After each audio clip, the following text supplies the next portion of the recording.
Welcome back to San Antonio Living. So last week there were a couple of interesting stories in the news. We had one parent charge another parent because her son RSVP'd to a birthday party and then didn't show up. We have parents who are letting their kids walk to the park and then putting that argument on social media. But here's the thing. You got to remember, we're parents. And so a lot of times we can't step outside of the line. Diane Gottsman is our etiquette expert, and she's here to chat with us this morning about how to be a mannerly parent. It's good to see you. It's nice to see you, and it's about how to be a mannerly adult. I like that. I like that because for some, you know, every now and then we need a little a little spanking, you know, us grown-ups do. A little reminder. We forget that we are the grown-ups and we start acting like children. And I've learned to check myself, you know, most of the time I give it a rest. Like I say, okay, if I still feel that way when I leave or to the next morning, then maybe I'll do something about it. Yeah, and keep your children out of the conversation if it's parent to parent. If you've got a problem with a parent, talk to the parent privately, not in front of the kids, not about that other parent in front of the kids.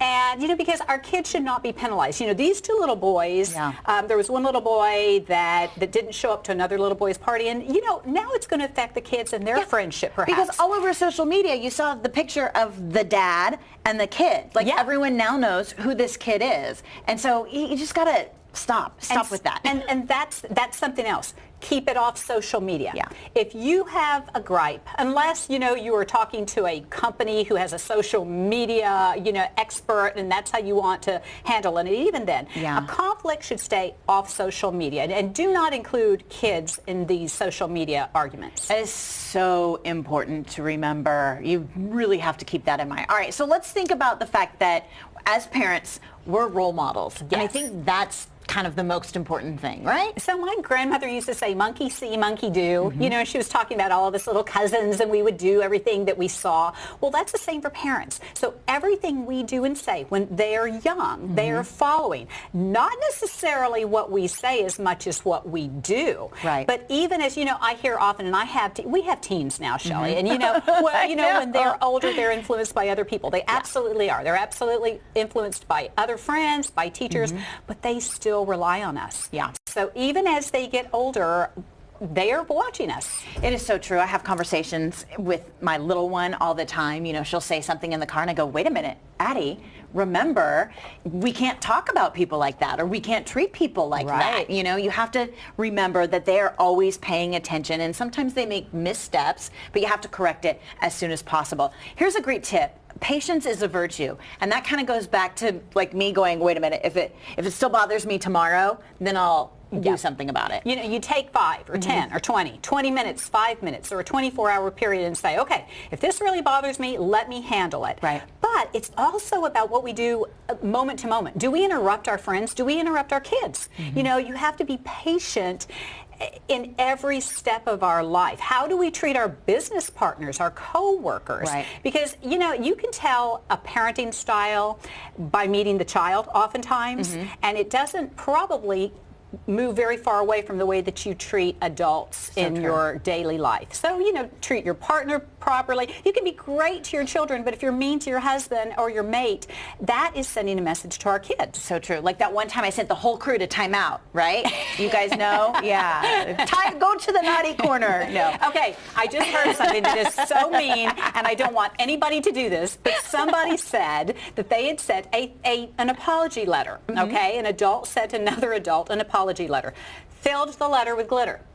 Filled it with glitter. Now, that's not an apology. Nice. That's mean. Yeah, okay? that is mean. And so they were laughing about it amongst themselves. Sure. And that was just, that's rude. You know, what is that teaching? Because there were kids around. So that was another, you know, just another little that's like heads up. All right, how important is it to be consistent as a parent? Oh, so important. It's consistent. It's important to be consistent as an adult in general. You know, again, we're talking about adults as parents and then in life. Okay. So if you want your child to do something, you need to stick with it. So let's say when they're little, okay, you can't give them ice cream before dinner, and you can't give them ice cream before dinner, but then they have a tantrum and you give them ice cream before dinner. partner. Yeah. So, we have to be consistent in order to set a pattern, and we have to do that in life as well. We have to know how to set our boundaries and learn when it's okay to say no. It's okay to say no. It is okay. It's real hard. Yes. But it is okay. It's a leadership skill to be able to say no as an adult. And then also you need to be able to forgive too, right? That's important. That is the biggest leadership skill of all. Yeah. So I'm sorry is a character builder. And if you add the word but to it, it negates everything. I'll tell you what, it's so true. Here's the thing. You could do, in my family, I'm like, people, they don't say I'm sorry, but they'll do the things that lead up to it, but then they don't say it. I can't count that. I want to hear it. I can't count it. I want to hear it. I want to hear the words, right? And then let it go. Yeah. Once you have apologized or once they have apologized, don't keep bringing it up. And parents, so important. If your kids make mistakes, yes, we all make mistakes, but don't keep bringing up something they have done 3 months ago or 2 years ago. Right. Let it go and move on. Great information, and it's a good reminder, Yes. It's a good little checklist every now and then to go through to make sure you're setting a good example for your kids and for everyone else. No glitter. All right, no glitter. No glitter. No All glitter. Right. Diane, thank you so much. Always good to see you. Here's how you can find Diane Gottsman. She is our etiquette expert with the Protocol School of Texas here in San Antonio. DianeGottsman.com is the website, and her phone number's there as well. It's 826-7400.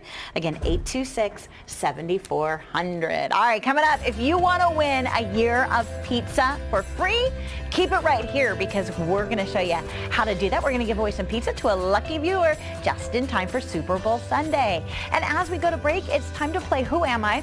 I'm going to give you some clues and you try to figure out who this person is, okay? I was the first female comedian interviewed by Johnny Carson. I've won nearly